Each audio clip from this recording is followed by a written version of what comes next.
अमावस्या की अंधेरी काली रात थी और जंगल के बीचों बीच एक पुरानी हवेली खड़ी थी। इस हवेली के बारे में कई दहशत भरी कहानियां थीं, लेकिन आज तक किसी ने उसकी सच्चाई का सामना नहीं किया था।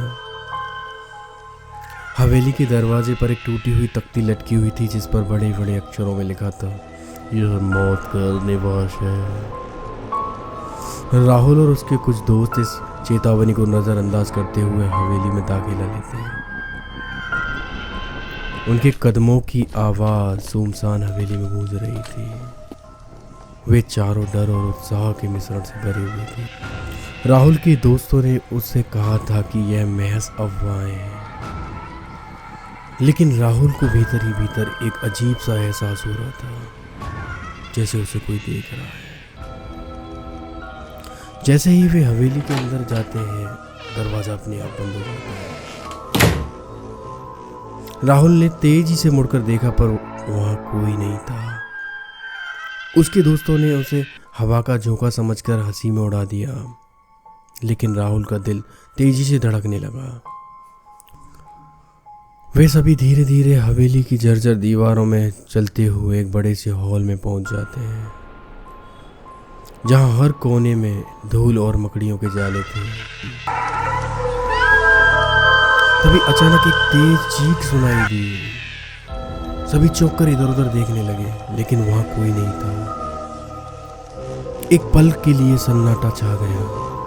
फिर दीवारों पर टंगे चित्र हिलने लगे। उन चित्रों में बनी आंखें उन्हें घूर रही थी, जैसे जिंदा ही हो।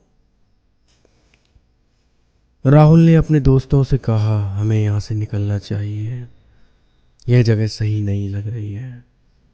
लेकिन उसके दोस्तों ने उसे डरपोक कहकर उसे मजाक में उड़ा दिया।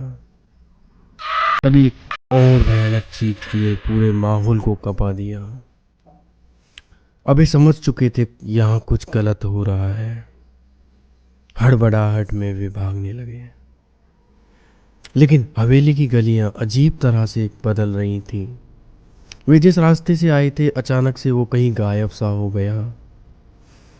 अब उनके सामने एक बड़ा दरवाजा था, जिस पर लिखा हुआ था, यह मौत है। राहुल ने दरवाजे को खोलने की कोशिश की, लेकिन तभी एक ठंडी हवा का झोंका आया और उनके दोस्तों की आंखें सफेद हो गईं। वे अचानक अजीब तरह से हंसने लगे। अब तुम भी हमारे जैसे हो जाओगे। उनके होठों से आवाज आई, लेकिन यह आवाज उनकी नहीं थी। राहुल का खून जमा हो गया। उसने भागने की कोशिश की, लेकिन हवेली के दरवाजे फिर से बंद हो गए और वह पूरी तरह से फंस चुके थे। अचानक दीवारों से काले साए निकलने लगे और उन्होंने राहुल को घेर लिया। उसके दोस्त धीरे धीरे हवेली के अंधेरे में गुम हो गए।